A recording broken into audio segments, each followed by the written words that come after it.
What up, y'all? Manny with Odds in here. Just wanted to shoot a quick video. I've been getting asked a lot of questions about, training and how you get your dogs to not run out the door like in the video right here. Building a bond, man. At least spend more time with your dog. Build a bond up. They are just like children. They know the do's and do nots.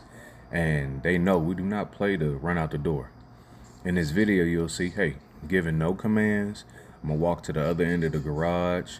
Hey, they can go out if you want. Odin's close to the door. He knows, hey, we don't do that. We go out whenever we want, but we're not going out right now. He didn't grab a leash or anything like that. So there's no need for it.